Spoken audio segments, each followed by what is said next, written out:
J'ouvre le second débat de ce Sens Public. Vous savez, on tente le plus souvent possible de le décaler volontairement de l'actualité du jour. Il concerne cette campagne de publicité de l'ADEME qui a été diffusée quelques jours avant le Black Friday. Donc ça fait un peu plus de 2 semaines. L'agence de la transition écologique qui met en scène, vous vous en souvenez sans doute, des dévendeurs chargés d'inciter les consommateurs à ne plus acheter du neuf au profit du recyclé. Bonne idée, insister à la seconde main. Et pourtant, la pub provoque une polémique au sein même du gouvernement. Retour sur un pataquès révélateur des hésitations face à l'urgence climatique avec Flora Sauvage. Vous prendriez lequel, vous? Honnêtement? Ouais. Aucun des deux. Mais c'est à moins 70%. Franchement, pour un vendeur, vous n'êtes pas... Ah non, pas du tout. Moi, je suis des vendeurs et je vous conseille le moins 100%. Il y a moins 100%? Bah oui, le vôtre. Il est très bien. Je peux? Hésitez pas, hein. Si vous avez besoin que je vous déconseille d'autres achats, ça soulagera les ressources de la planète. Et vos placards? Réalisé par l'ADEME, l'agence de la transition écologique, 4 clips incitant les Français à la sobriété ont suscité la colère des commerçants en plein Black Friday. C'est ce discours de décroissance, en fait, qui nous a choqués. Nous, on est pour une croissance, parce que là, la croissance, c'est de l'emploi, c'est de l'activité économique. On peut être pour une autre croissance, une croissance plus responsable. Et dans ce cas-là, nous aurions aimé travailler avec l'ADEME pour soutenir, pourquoi pas, du Made in France. En pleine sinistrose du secteur de l'habillement, alors que près de la moitié des commerces indépendants ont enregistré un recul de plus de 20% de leur chiffre d'affaires sur un an, le ministre de l'économie, Bruno Le Maire, déplore le message véhiculé dans la campagne de l'ADEME. Je ne trouve pas ça très habile vis-à-vis du commerce physique et qui se bat, que nous soutenons, en particulier en centre-ville. C'est une façon de faire une promotion indirecte du commerce dématérialisé. Autre son de cloche du ministre de la Transition écologique. Face à la polémique, Christophe Béchu assume. Dans une journée normale, comme aujourd'hui, il y a 20 000 spots télé qui sont diffusés sur nos ondes. 53 spots sur les 20 000 de la journée d'aujourd'hui, c'est la campagne que vous décrivez. 0,2%. Que 0,2% du temps d'antenne publicitaire soit consacré à se demander si tous les achats sont utiles, franchement, vu les enjeux de transition écologique, ça ne me semble pas déraisonnable. À l'heure où chaque Français achète 48 vêtements par an en moyenne, la polémique autour de l'appel à la sobriété, lancé par l'ADEME, illustre les difficultés de l'exécutif à transmettre un message clair sur l'écologie. Black Friday, Noël, comment limiter notre consommation, comment concilier, peut-on concilier transition écologique et croissance? C'est le thème de notre débat avec Pascal Ebel. Bonsoir. Bonsoir, bienvenue à vous. Vous êtes directrice associée chez Seaway, société de conseil en marketing spécialisée en data science, en analyse des données. Rémi Godot, bonsoir et bienvenue. Bonsoir. Vous êtes rédacteur en chef de l'Opinion. Et Guillaume Copin, bonsoir et bienvenue. Chargé de plaidoyer climat chez Oxfam France. Mathieu Croissando, évidemment, est resté à mes côtés. Je rebondis sur le sujet qui nous rappelle cette campagne de l'ADEME. Les dévendeurs juste avant le Black Friday. Votre avis, Pascal Ebel, est-ce que c'était une bonne idée? Alors, en effet, la publicité a été intéressante. Elle avait un message qui était clair. En effet, c'est tombé pile au moment où il y avait le Black Friday. Donc, on comprend qu'il y ait des artisans et des commerçants qui, en effet, ont perdu beaucoup de chiffre d'affaires sur 2023, donc ne soient pas très contents que cette publicité soit faite à ce moment-là. Mais finalement, on a un effet Streisand, c'est-à-dire qu'on a tellement l'effet Barbara Streisand, c'est ça? C'est ça, tout à fait. Ça a été étudié? C'est-à-dire que finalement, tout le monde en a parlé. C'est-à-dire que finalement, ce spot a été beaucoup plus diffusé que ce qu'il l'aurait été s'il n'y avait pas eu de débat, et notamment dans tous les journaux télévisés. Donc finalement, les consommateurs l'ont beaucoup plus vu que s'il n'y avait pas eu de débat. Donc ceux qui ne voulaient pas qu'il soit mis en avant auraient mieux fait de ne pas faire de débat. J'avoue, je me souviens plus c'était quoi l'effet Barbara Streisand. C'est pas une colle, c'était quoi le point de départ? C'était une polémique? En fait, oui, en tous les cas, derrière, c'est que... Alors pourquoi Barbara Streisand? Oui, sans doute qu'il y a eu un moment une photo de ses propriétés. Une photo de sa villa qu'elle avait voulu cacher. C'est ce que Philippe... Et en voulant la cacher et en voulant la faire supprimer, elle a donné beaucoup plus de publicité. Vous voyez, je me souvenais plus de ça, l'effet Barbara Streisand. Il y a eu effectivement des réactions... Et ce qui a sans doute provoqué, on va parler des réactions politiques, mais il y a aussi l'Alliance du commerce, l'Union des industries textiles, l'Union des industries mode et habillement qui menacent de porter plainte, Rémi Godot. Il faut expliquer pourquoi. C'est un secteur qui souffre particulièrement. Alors c'est un secteur qui souffre particulièrement et c'est un sujet de fait assez important parce que pour ces gens-là, c'est leur activité qui est mise entre guillemets, un peu en cause. Oui. Et puis, ça va beaucoup plus loin, parce que derrière, il y a toute la question un peu morale, un peu philosophique de quoi on a besoin. Oui. Qu'est-ce qui fait le bonheur des consommateurs? Est-ce que le bonheur est dans la surconsommation? Est-ce que le bonheur est dans le fait de s'acheter un 5e polo, même si on en a 4? Et ça, c'est des questions très personnelles, légitimes, moi je les trouve légitimes, qui sont mises sur la place publique, mais là, on vous dit un peu, grosso modo, que c'est pas bien. Ah, vous dites qu'on est encore dans le discours de culpabilisation. Pas de culpabilisation, mais là, on vous fait comprendre que pour sauver la planète, il ne faut pas avoir un 5e polo. Donc, bien sûr, le polo, c'est un peu anecdotique, mais ça veut dire quelque chose d'assez profond. Et puis, surtout, ça veut dire quelque chose sur notre modèle économique. Est-ce qu'on est en phase de transition, donc on va passer d'un modèle à un autre modèle? Est-ce que l'autre modèle doit se passer de la croissance? Est-ce que la consommation, c'est pas bien tel qu'on la pratique aujourd'hui? Donc, c'est quand même à raison, c'est des questions fondamentales. Ouais, et c'est pour ça que ce débat nous a intéressés, au-delà de la question très actuelle là, des prochaines semaines. Est-ce qu'on peut faire des cadeaux de Noël, faire plaisir à nos enfants, à nos petits-enfants, et tout en limitant notre consommation? Ça pose la question de la seconde main, dont on va largement parler dans ce débat. On parlait de ce secteur du commerce et de l'habillement particulièrement. 621 commerces de la personne, c'est le terme employé, qui ont disparu entre 2020 et 2023 à Paris, avec des enseignes. Je vais citer Camailleux, Gap, Go Sport, Sand Marina, Koukaï. Depuis la fin de l'année 2022, il y a beaucoup de magasins de prêt-à-porter qui se sont retrouvés en redressement ou en liquidation judiciaire. Guillaume Compin, au-delà de l'objectif, est-ce que c'était maladroit de la part de l'ADEME d'intégrer, puisqu'il y avait plusieurs spots, ce secteur de l'habillement qui souffre particulièrement? Ce qui est clair, c'est que selon nous, il y a un enjeu global pour toute l'industrie, qu'elle soit en ligne ou pas, de réduire le niveau de vente des produits qui peuvent avoir un impact extrêmement polluant sur la planète. Après, oui, évidemment qu'il y a une distinction entre des grandes multinationales qui vendent des millions et des millions de produits chaque jour en ligne et le petit commerce local qui parfois fait vivre sa petite ville, son village. Donc, je ne sais pas si c'est maladroit. Après, clairement, pour nous, il faut cibler avant tout les grandes multinationales qui vont déverser des quantités astronomiques de produits, parfois des produits de première nécessité dont on a besoin, mais parfois aussi des désirs artificiels qui sont générés notamment par la publicité. Et alors même si parfois on n'est pas d'accord avec Monsieur Béchu, là pour le coup, j'abonde complètement dans son sens. Alors peut-être c'est une stratégie concertée avec Bruno Le Maire pour l'effet Streisand et faire encore plus connaître ce spot. Je ne suis pas sûr. J'en suis pas persuadé. Mathieu, si on remonte un peu sur les conséquences de cette campagne de l'ADEME, cette tournure très politique, qu'est-ce qu'on peut en dire? On a bien failli frôler la crise gouvernementale pour des spots de 30 secondes quand même, car ces clips n'ont pas seulement opposé le ministre de la Transition écologique, Christophe Béchu, et son homologue de Bercy, Bruno Le Maire, mais ils ont même agacé en haut lieu à Matignon et même Emmanuel Macron. Le site Politico le révélait la semaine dernière. Les services de la Première ministre n'ont que très peu goûté cette initiative dont ils n'avaient pas été informés. En même temps, est-ce qu'ils sont obligés de valider toutes les campagnes de tous les ministères, de tous les organismes publics et parapublics? Bon courage, ça va faire du boulot. Et puis, idem à l'Élysée, où, selon Politico, le président de la République en personne n'avait pas hésité à qualifier la campagne de connerie devant plusieurs élus, vous savez, quand il avait rassemblé des maires au palais. Alors, Christophe Béchu n'a trouvé du réconfort qu'auprès de ses amis du parti Horizon, dans la majorité, parti Horizon dont il est secrétaire général, à commencer par Édouard Philippe, qui a trouvé remarquable la tribune que le ministre a publiée la semaine dernière dans Le Monde. Et puis sinon, il a trouvé du soutien aussi auprès de certaines ONG et dans une partie de l'opposition. Peut-on parler d'une erreur de la part de Christophe Béchu? Moi, je pense pas. Je pense que Béchu a raison. Sa tribune publiée dans Le Monde la semaine dernière avait le mérite d'afficher une position claire, pour une fois, dont les clips de l'ADEME ne sont qu'une illustration. Parce qu'en invitant les Français à plus de sobriété dans leur consommation, c'est-à-dire à trouver un chemin vers une économie plus circulaire, comme il l'écrivait, une économie qui réutilise davantage les ressources au lieu de les extraire, de les utiliser et de les jeter, eh bien, le ministre qui assume un changement de modèle, c'est nouveau, selon ses mots, il est dans son rôle. Il suit le cap qui lui a fixé. Vous vous souvenez du candidat à la présidentielle, Emmanuel Macron, dans son discours de Marseille, dans l'entre-deux tours, où il avait déclaré que ce quinquennat sera écologique ou ne sera pas. Alors pourquoi ça coince? Qu'est-ce qui s'est passé depuis? Parce qu'il faut passer de la parole aux actes et qu'on ne sort de l'ambiguïté qu'à son détriment, vous le savez. Or, si la transition écologique peut et même doit être accompagnée en tout cas, elle se conjugue mal avec le traditionnel en même temps.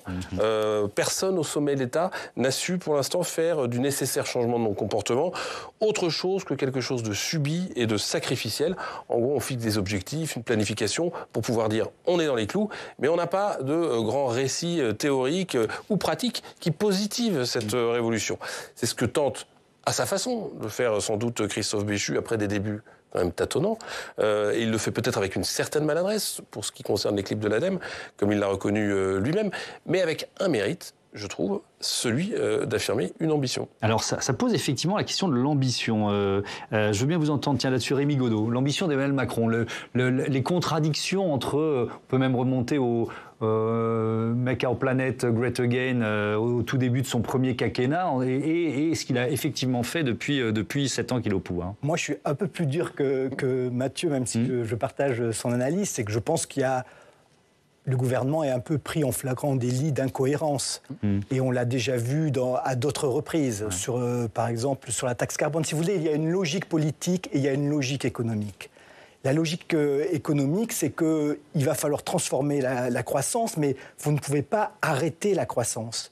Bruno Le Maire, il se bat tous les jours pour qu'il y ait plus de croissance, parce que plus de croissance, c'est moins de chômage, plus de pouvoir d'achat, et donc c'est son job. Et là, vous avez quelqu'un qui lui dit non, la croissance, c'est pas ça qu'il faut faire. Et donc, oui, mais alors comment on fait? S'il n'y a pas de croissance, est-ce qu'il faut se battre pour le pouvoir d'achat? Parce que finalement, la meilleure manière de consommer moins, c'est de se dire qu'on n'a pas l'argent à gaspiller pour acheter des choses qui sont inutiles.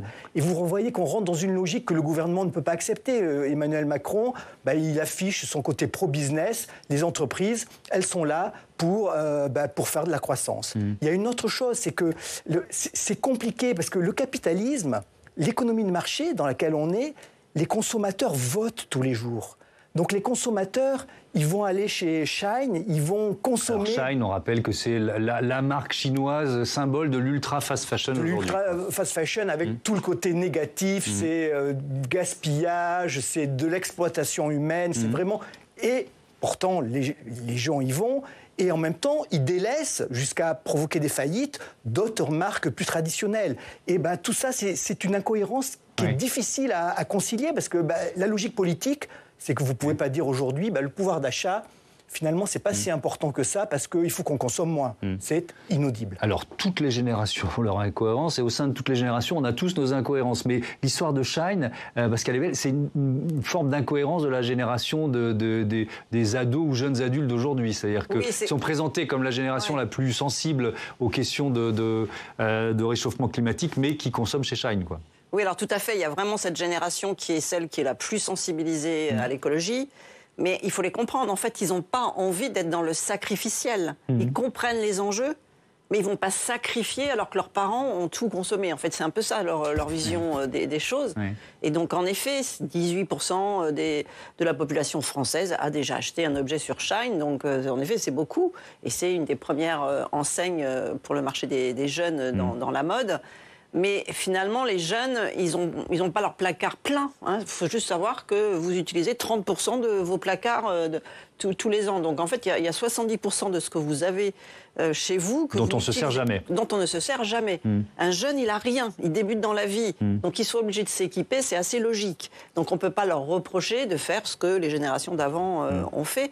Donc oui, il y a des contradictions, mais en fait, ce qu'on a vu au gouvernement, c'est les mêmes que chacun se pose. Alors, tout le monde est dans la même contradiction. On va reparler, et on va dézoomer un peu plus tard, on reparlera des notions de décroissance, ce que vous en pensez les uns et les autres, croissance verte, est-ce que ça existe, est-ce que c'est possible? Mais je voudrais rester sur ces campagnes de l'ADEME, et puis alors là, on rentre dans la période des achats de Noël, donc cette marque Shine, est-ce que c'était possible de la cibler? Est-ce que la campagne gouvernementale, vous voyez ce que je veux dire, Guillaume Compin, n'aurait pas mieux fait de cibler spécifiquement ces enseignes-là? Peut-être que c'était pas possible, d'ailleurs, juridiquement, mais... Je ne sais pas, je suis pas dans la tête du gouvernement. Effectivement, je pense. Mais en termes d'impact, en termes de... Oui, ce qui est clair, c'est qu'il y a des marques de la fast fashion comme Shine et d'autres qui ont un impact délétère sur la planète. L'industrie de l'habillement, c'est environ 8% des émissions. L'industrie textile, c'est 8% des émissions de gaz à effet de serre à travers la planète. C'est un impact majeur, à la fois sur la planète, mais d'ailleurs aussi sur les droits humains. On a bien vu aussi ce qui s'était passé avec le drame du Rana Plaza, par exemple, il y a certaines années. Donc c'est une industrie de la fast fashion qu'il faut absolument réguler réguler, il faut absolument avoir des meilleures pratiques, relocaliser, mais aussi tout simplement réduire cette demande en temps réel qui est incitée aussi par la publicité et toute cette injonction finalement à consommer régulièrement, changer de garde-robe régulièrement. Donc c'est tout un modèle à repenser, mais ça ne passe pas par une vision de la croissance qui serait univoque et avec l'idée qu'il faut absolument croître quoi qu'il en coûte. Enfin, selon nous, la croissance, en fait, ça veut tout et rien dire. On n'est pas forcément contre la croissance, mais la question c'est de quelle croissance on veut. Une croissance qui réponde aux besoins de base de l'ensemble des individus à la fois en France et sur la planète, ça nous paraît souhaitable. Le problème c'est qu'aujourd'hui, au nom de la croissance, on va stimuler parfois des industries, des multinationales qui génèrent des revenus faramineux et qui pour autant vont baser en partie leur modèle sur la destruction de la planète, sur l'usage de ressources de manière disproportionnée. Donc pour nous, si la croissance est à ce prix, elle n'est pas souhaitable à la fois pour la planète, mais aussi économiquement, puisque de toute façon, c'est pas soutenable. Ça pose la question des externalités négatives. On en parlera un peu plus tard. Mathieu. Il y a juste un non-dit, même dans le débat, c'est que cette transition écologique, elle va détruire des emplois. Elle va peut-être en créer par la suite, et on le souhaite. Mais il va bien y avoir un moment où ça va détruire des emplois. Et ça, personne ne le dit jamais. Et on a là un gouvernement qui, devant le lobby des vendeurs de vêtements, et c'est très bien que le lobby des vendeurs de vêtements défende ses intérêts, mais commence à céder, alors que le même gouvernement, dans d'autres secteurs, nous invite à moins consommer par des campagnes. Il y a un an, on nous appelait à la sobriété énergétique, à se chauffer à 19 dans les appartements et les maisons, au prétexte que les 2 degrés de plus, ils étaient inutiles. Ben, c'est exactement comme un polo inutile. On nous invite à moins consommer de cigarettes à grand renfort de campagne, en disant que c'est pour l'intérêt collectif, le bien collectif. Mais l'impératif écologique, c'est pas un intérêt collectif, ça ? C'est pas un bien collectif ? Donc il y a une incohérence aussi dans la pratique du gouvernement entre les bons secteurs et les mauvais secteurs. Tout ça sous un écran de fumée qui est de ne pas dire que oui, ça va détruire des emplois, mais qu'il faut que ça en recrée. Donc trouvons comment. Mais il y a même une incohérence ou un double langage, je sais pas, de certaines marques, parce qu'il y a de plus en plus de marques, Pascal Ebel, qui... là, on va parler de la seconde main, c'est-à-dire parce que c'était l'objet de la campagne de l'ADEME. C'était plutôt que d'acheter neuf, acheter du recyclé. Bon, très bien. Mais il y a de plus en plus de marques dans tous les secteurs qui créent leur espace de seconde main, leur corner de seconde main, pardon pour l'anglicisme, que ce soit dans les magasins physiques ou sur leur plateforme de vente. Oui, mais je crois que finalement, les fabricants, ils ont compris en fait qu'on allait vendre moins de biens neufs. Donc, ils sont obligés de s'emparer du reste. Et notamment, juste un chiffre, depuis cette année, le parc automobile diminue en France. C'est-à-dire que ça fait un moment que finalement, on vend de moins en moins d'objets. En fait, et c'est le cas du vêtement, parce que ça fait depuis une quinzaine d'années qu'on en vend de moins en moins. Donc en fait, ce qu'on possède, on en possède de moins en moins. Donc en fait, les acteurs économiques, ils ont compris qu'il fallait aller sur autre chose. Et en effet, de la valeur, on peut très bien faire de la croissance en allant sur de la valeur, en vendant moins de biens. C'est-à-dire que c'est pas incohérent de se dire, on fait de la circularité, et en effet... Oui, mais quand on est dans un modèle de retail, de commerce, où la marque s'est créée sur le modèle de vendre le plus de produits possible au plus grand nombre, le moins cher possible, par exemple. Je peux le vendre en seconde vie, et le commerçant, il fait autant de marge. Il n'y a pas de raison qu'il ne gagne pas autant en vendant un bien qui est d'occasion. Et en fait, on voit bien que c'est ça qui s'installe et c'est ça qui marche. 20% de ce qu'on achète en volume en vêtements, c'est de la seconde main. À Noël dernier, 30% des cadeaux qui ont été faits, c'était de la seconde main. Donc on voit bien que c'est quelque chose on a l'impression que les politiques publiques, ils sont un peu en retard par rapport à des phénomènes qui sont là. Rémi Godeau, ça peut même aller jusqu'à un changement plus ou moins radical, plus ou moins rapide du modèle économique, c'est-à-dire passer de l'achat, de la possession à la location, à l'usage du produit. Oui, mais je suis tout à fait d'accord avec ce qui vient d'être dit, qui n'est pas un argument contre la croissance. La croissance va se modifier. Mais de fait, on l'a vu avec Barbie, par exemple, le capitalisme, il digère, il est prêt à se contredire, mais il arrive toujours à retomber un peu sur ses pattes parce que il va s'adapter à ce que veulent les gens. Et effectivement, petit à petit, le problème, c'est le court terme et le long terme. On aimerait parce qu'il y a une urgence climatique, on aimerait que la transition se fasse en 2 ans. Mais non, vous vous rendez compte, c'est depuis la première révolution industrielle qu'on est dans une économie carbonée. Donc, ça ne se fera pas du jour au lendemain. Mais on voit que c'est sans doute parce qu'on a tardé à entendre les messages des scientifiques qui nous alertent depuis des décennies aussi. Et puis, ce que vous disiez, il faut donner de la valeur aux choses. Si vous ne donnez pas de la valeur à la pollution, vous polluez sans vous en préoccuper. Un autre exemple, c'est sur l'automobile. Effectivement, non seulement les gens achètent moins d'automobiles, mais les gens n'attachent plus la même valeur à la voiture. Ce qui fait que vous avez des voitures milieu, voire bas de gamme, qui deviennent des voitures comme la Logan, qui deviennent les voitures des bobos, parce que finalement, la mobilité, on ne veut pas dépenser beaucoup, on sait que ce n'est pas terrible, mais s'il faut à tout prix avoir une voiture, on ne va pas surinvestir dans la voiture. Ça, ce sont des modifications qui ne vont pas contre la croissance, mais qui font que, que les gens s'adaptent. Alors, est-ce qu'on peut aller jusqu'à un Noël vert ? On a lancé un peu ce défi à Steve Jourdain, qui va nous rejoindre, qui est juste derrière le rideau de Sens Public, qui va faire de nouveau son entrée sur le plateau. Bonsoir, Steve. Bonsoir, Steve. Alors, un Noël éco-responsable, pas si facile, c'est ça ? Non, Noël, c'est déjà la magie, mais Noël, c'est aussi un immense festival du gaspillage, Thomas. On voit ça. 20 000 tonnes de papier cadeau sont consommées chaque année en France pour préparer, emballer vos offrandes. Certains sont recyclables, mais pas tous. Beaucoup partent à la poubelle. À la poubelle également le repas des fêtes, pas seulement celui de belle-maman.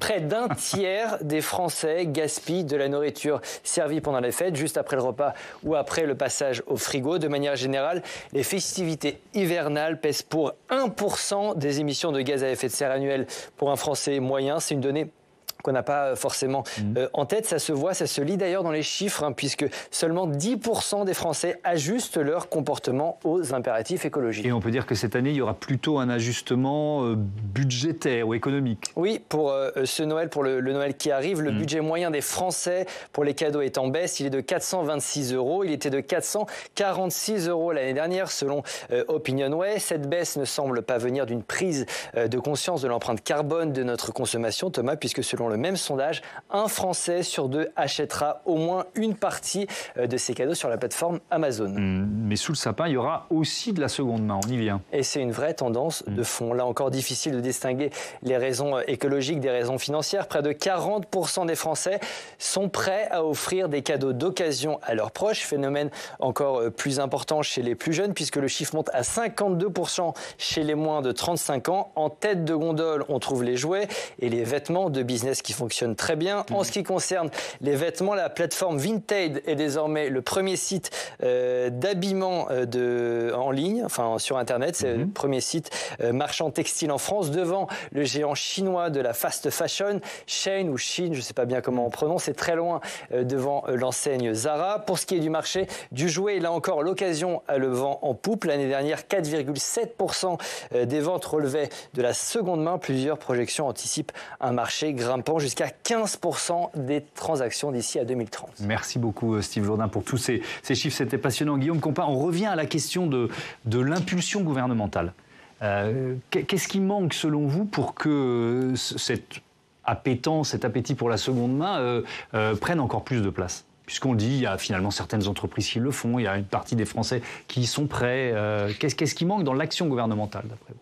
Ce qui est sûr déjà dans cette logique de transition, c'est qu'il faut proposer des mesures structurelles aux Françaises et aux Français pour pouvoir mieux consommer et moins consommer. Typiquement, que ce soit sur le textile et la seconde main, mais aussi par exemple sur les déplacements, donc notre mobilité, que ce soit sur notre logement aussi, qui a une empreinte carbone importante. On ne peut pas agir seul si on n'a pas par exemple de transport en commun, de maillage du territoire qui est développé. On sait que la France par exemple a un réseau ferroviaire historiquement très important qui a été largement délaissé ces dernières années. On sait que sur le logement, le reste à charge, quand il s'agit de rénover son logement, et pèse de manière démesurée sur les plus modestes, qui parfois ont un reste à charge qui correspond à 10 ans de leur revenu pour rénover de manière globale leur maison ou leur appartement. Donc on voit qu'il y a besoin de compléments, que ce soit des subventions, des financements notamment dédiés aux plus modestes, parce qu'il faut aussi que la transition soit juste, et il faut des politiques publiques qui structurellement permettent de consommer moins. Après, ce qu'il faut aussi avoir en tête, et monsieur le disait tout à l'heure, c'est que le pouvoir d'achat, évidemment que tout le monde a besoin, pour remplir ses besoins vitaux, d'avoir un minimum de pouvoir d'achat. Et d'ailleurs, la consommation des plus modestes est bien plus faible que celle des plus riches. Il y a un rapport d'Oxfam qui est sorti il y a 2 semaines qui montre que les 1% les plus riches à travers la planète émettent autant que les 2 tiers de l'humanité. Et si on, en émissions de gaz à effet de serre. De gaz à effet de serre, bien sûr. Et si on prend ces chiffres à l'échelle française, les 1% les plus riches de nos concitoyens émettent autant que 16% les plus modestes. Donc on voit aussi que la transition, elle pèse pas de manière absolument symétrique sur toute la population française et que c'est avant tout les plus fortunés, ceux qui ont le plus à la fois d'impact sur la planète, mais aussi qui ont les moyens de se passer d'un certain nombre de leurs ressources, qui doivent faire davantage l'effort. Ça nous semble être une mesure à la fois de justice sociale, mais aussi pour gagner l'ensemble de nos citoyens vers cette transition collective. Une autre donnée, près d'un Français sur 3 a demandé une avance sur salaire en novembre pour augmenter leur pouvoir d'achat avant Noël. Pascal Ebel, ça veut dire quoi? C'est-à-dire que avant d'être le Noël de la seconde main, c'est le Noël de l'inflation quand même. Oui, tout à fait. On sait qu'on a une inflation qui a atteint des records, notamment c'était en mars 2023, et on a un pouvoir d'achat qui est en train de ralentir. On a 0% de croissance de la consommation cette année. Donc vous imaginez bien qu'en moyenne c'est 0% et qu'il y a des gens qui consomment moins. On a 2/3 des Français qui se restreignent en fait en ce moment, que ce soit sur le marché de l'habillement, mais surtout sur des produits qui sont nécessaires, l'énergie et l'alimentation. C'est-à-dire que l'alimentation, l'inflation ne ralentit pas du tout. En fait, on a même une hausse de l'inflation de 0,3% sur le panier de l'alimentation au mois d'octobre. Donc on sent bien que finalement, il y a des secteurs sur lesquels on ne peut pas s'en passer. Se loger et manger, et là on ne fait rien, parce qu'en effet c'est toujours en politique publique, c'est l'ordre de l'intime, vous l'avez dit tout à l'heure, c'est-à-dire que tout ce qui concerne l'individu, on ne veut pas faire de choses, alors que faire une politique agricole, on peut le faire une politique sur l'automobile, on arrive à le faire, mais on n'arrive pas finalement à faire des réformes qui soient engageantes et qui pourraient en effet faire payer plus cher ce qui a un impact négatif et dont on peut se passer, et puis évidemment faire des taxes zéro sur ce qui est indispensable. Et ça permettrait quand même d'arriver à aller un peu plus vite sur la transition écologique. Et évidemment, il faut soutenir les plus modestes, parce qu'en ce moment, les inégalités s'accroissent. Ça a été montré par l'INSEE. On voit bien qu'avec le Covid, on a une inégalité qui a augmenté. Et donc, de plus en plus de gens qui sont en situation de pauvreté. Rémi Godeau, est-ce que cette transition écologique, elle rend les produits neufs forcément plus chers? Est-ce qu'il y a une inflation liée à la transition écologique? Bien sûr, il y a un grand déni de la part du politique, et on comprend pourquoi, parce que ces réformes sont impopulaires. La transition écologique, c'est impopulaire, et les gens, qu'est-ce qu'on constate? C'est que c'est un thème qui fait partir les gens au Rassemblement national. J'ai pas envie de faire peur, mais le Rassemblement national a compris ça, et on fait un thème de campagne. Parce qu'on n'a pas su le rendre désirable ou positif. On revient sur le côté anxiogène ou culpabilisateur. De fait, la transition coûte, parce que ça consiste à surtaxer ce qu'il faut faire, tout ce qui est carboné. Donc, par exemple, le gouvernement s'est planté avec la taxe carbone. Il faut faire la taxe carbone. Il faut que demain, l'essence coûte plus cher. Oui, mais la taxe carbone, ça envoie les gilets jaunes pendant des mois. Mais peut-être que la taxe carbone n'a pas été bien faite, parce que Bercy, qui veut toujours faire de bonnes affaires, s'est dit qu'il allait garder une partie des recettes pour boucher son déficit.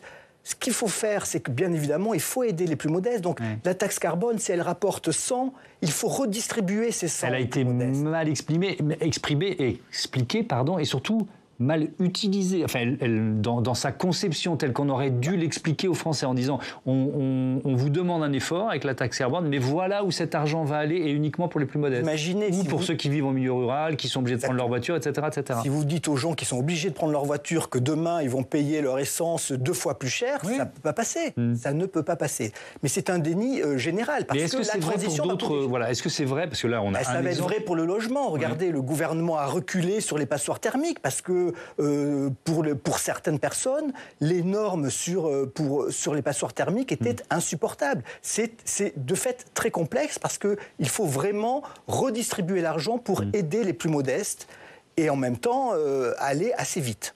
Alors, je voudrais qu'on parle autour d'un mot, le mot décroissance. Jusqu'où il faut aller et à quel point on doit changer de modèle économique. Tiens, on va écouter un manifestant québécois qui dit oui, il faut aller jusqu'à la décroissance. C'était lors de la Journée de la Terre à Montréal. Écoutez. Ouais, mais ça prend pas avec le système qu'on a. Ça prend des changements radicaux, puis ça prend vraiment une décroissance économique, parce qu'on peut pas continuer comme ça, à générer plus de biens, pour faire plus de profits, en polluant plus. Et je vous propose juste après de revenir en France avec une réaction, celle de la Première ministre. C'était fin août lors de la rentrée du MEDEF. Elle rejette ce terme de décroissance au nom de notre modèle social. Écoutez.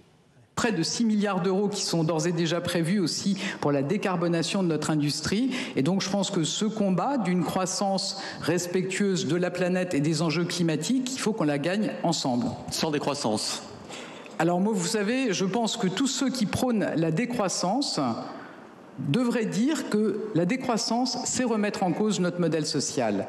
Et je ne sais pas s'il existe une Française ou un Français qui accepterait qu'on remette en cause ce bien très précieux qu'est notre modèle social. Donc sans décroissance, je vous le confirme. Guillaume Compin, la décroissance risque-t-elle de remettre en cause le modèle social français ? Je pense que le modèle social français, il y a énormément de façons de le financer. Et évidemment, ça passe par les cotisations, par un certain nombre de revenus qui sont issus de notre consommation. Mais déjà, la première chose, c'est que qu'est-ce que ça veut dire la croissance, encore une fois on peut mettre différents mots. Aujourd'hui, c'est quoi ? C'est le produit intérieur brut. Voilà. On peut d'ailleurs remettre en cause la définition du produit intérieur brut. Est-ce qu'il ne faut pas le réinventer ? C'est une vraie question. Exactement. Nous, on pense que c'est important de ne pas avoir cette vision, évidemment, très singulière et de dire on va tout comptabiliser à travers un seul indicateur qui n'a aucune notion, par exemple, des enjeux de bien-être, de développement humain, qui va comptabiliser à la fois la vente de véhicules électriques, mais aussi de cigarettes dans un même indicateur qui agrège finalement le volume de production français. Donc si c'est cet indicateur dont on parle qui ne fait aucune différence entre ce qui est souhaitable ou pas pour la planète, mais aussi pour les humains, non, on n'en veut pas.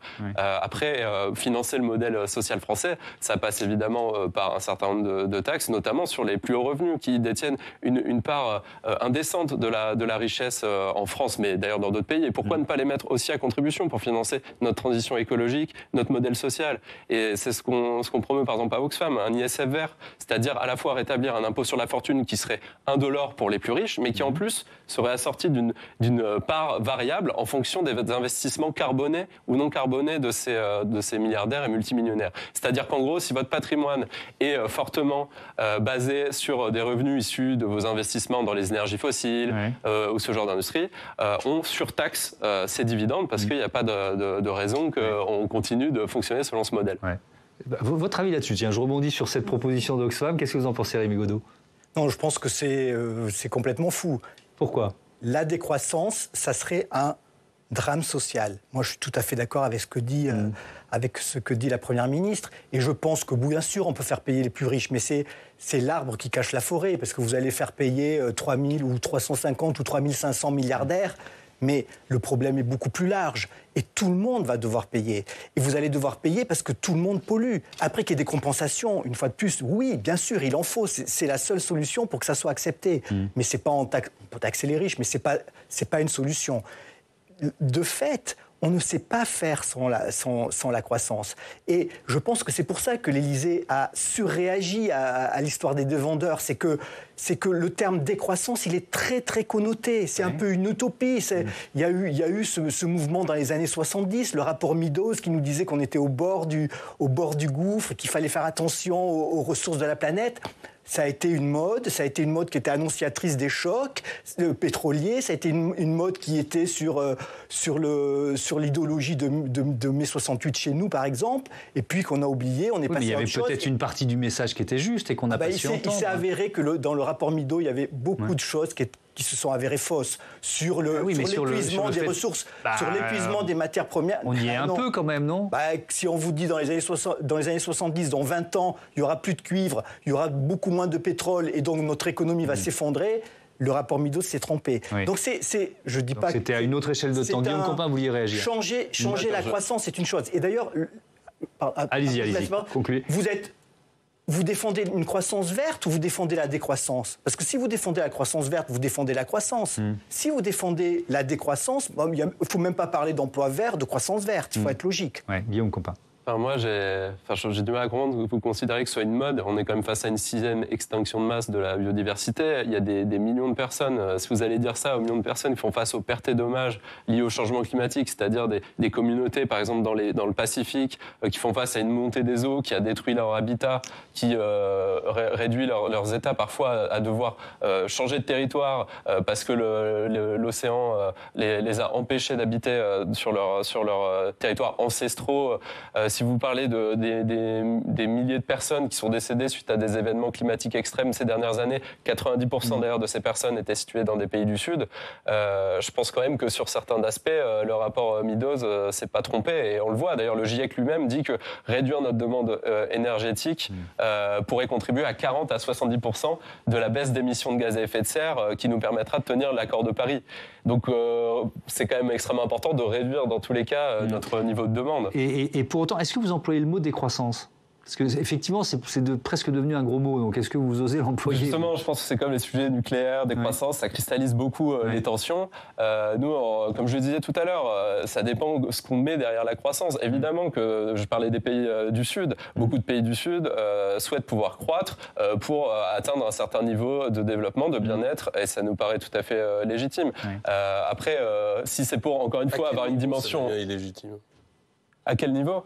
Justement, par exemple, chez Oxfam, on s'inspire beaucoup de la théorie du donut. Donc, ça a été développé par une économiste qui montre en fait ce qui nous paraît être un équilibre souhaitable entre un seuil de besoins, donc typiquement l'accès à la santé pour tous, l'accès à un accès universel à l'énergie, puisqu'on sait qu'encore aujourd'hui, 700 millions de personnes à travers le monde n'ont pas un accès au quotidien à l'électricité, et par ailleurs un respect justement des limites planétaires, ce qui passe par ne pas dépasser un certain seuil d'émissions de gaz à effet de serre. Mais je parlais tout à l'heure de biodiversité, on parlait tout à l'heure de ressources critiques, de cycle de l'eau, de l'azote. C'est tout c'est tout un ensemble en fait de dimensions sur lesquelles il faut être très attentif pour ne pas menacer les conditions de vie sur Terre. Ce mot, décroissance, comment il est perçu par les Français, par les consommateurs ? Alors, on voit qu'il revient quand même dès qu'il y a une petite crise économique. On sent bien il existait, il revient. Je pense qu'en effet, il ne faut pas utiliser ce terme-là parce que ça fait peur. Mais c'est mesurer une croissance autrement, en fait. Et je pense qu'en effet, on peut très bien donner de la valeur sans forcément refuter le PIB, la mesure du PIB, en changeant en fait le type de biens qui sont vendus. Et en effet, si on vend des services au lieu de vendre des biens physiques, déjà, on aura un impact plus faible. Donc on voit bien que c'est déjà en train de se mettre en place. On voit bien que sur l'énergie, on a accepté de dire on va diminuer la consommation d'énergie. Donc c'est bien qu'il y a derrière un service rendu qui est payé autrement et qu'on va arriver à faire cette chose-là sur d'autres secteurs. Mais en effet, n'utilisons pas le terme décroissance, disons qu'on fait une croissance d'un autre ordre. Et moi, je ne suis pas tout à fait d'accord en disant qu'on va détruire des emplois. On disait ça au moment où Internet est arrivé. Internet allait détruire des emplois. Et ça n'a pas été la réalité, parce qu'en fait, on modifie. Pour faire du bio, il y a besoin de beaucoup plus de main-d'œuvre que pour faire autre chose. Donc, il n'y a pas forcément de destruction de l'emploi en allant vers une transition écologique. Donc, il faut faire confiance aux entrepreneurs pour ne pas tout casser en faisant une transition écologique. Rémi Godeau, est-ce qu'on doit changer d'indicateur ? On parlait des externalités négatives. Est-ce qu'il faut... Ça va du produit intérieur brut, c'est-à-dire intégrer, finalement, changer de modèle de croissance, et ça va même jusqu'à un produit ou au prix d'un produit. C'est-à-dire, on va intégrer l'effet sur la santé, par exemple, s'il est négatif, d'un produit à son prix. Je ne sais pas trop sur les indicateurs parce que c'est franchement très complexe. Ces indicateurs existent et pourtant le bon vieux PIB, il est toujours là. En revanche, il faut valoriser les choses. Détruire la planète, épuiser la planète, ça doit avoir un coût qui, si on estime que la planète est en danger, doit devenir exorbitant. Et à ce moment-là, le système va se mettre en place. Moi, je suis au nom des libertés. Je n'ai pas envie que le gouvernement me dise « ne fais pas ça, c'est mal et je te l'interdis ». En revanche, que le gouvernement dise « si vous prenez l'avion, qui est un moyen de transport très polluant, vous allez le payer, mais alors à un prix tellement exorbitant que vous allez faire 3 voyages dans votre vie », oui, je trouve ça logique. Les entreprises seront très bien. Vous savez, les entreprises ne gaspillent pas.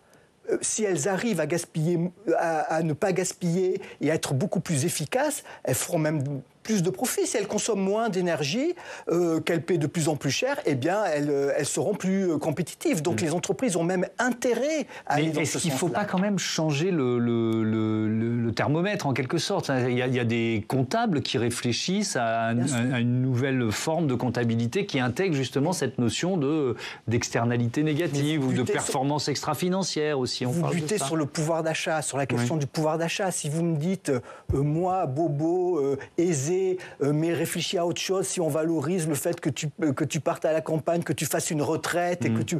moi, je peux dire oui. Mais le problème, c'est qu'il y a des gens qui regardent leur feuille de salaire. C'est le fameux débat entre la fin du monde et la fin du mois. C'est qu'il y a des gens qui regardent leur feuille de salaire à la fin du mois. Et puis, d'autre part, il faut faire attention. Il faut pas... Certes, il y a les ultra-riches qui peut-être dépensent sans considérer, mais il faut prendre aussi... On a vu des gens qui se battaient pour le Nutella. On a dit, oh là là, quelle horreur, quelle horreur. Mais même quand vous avez peu de moyens, vous pouvez aussi vouloir acheter des biens qui vous valorisent, des biens que vous associez au désir. Pourquoi interdire ça? C'est très complexe, très très complexe. Guillaume Compin, sur cette notion de nouveaux indicateurs, notamment comptables pour les entreprises, est-ce qu'il faudrait se battre pour obtenir ça?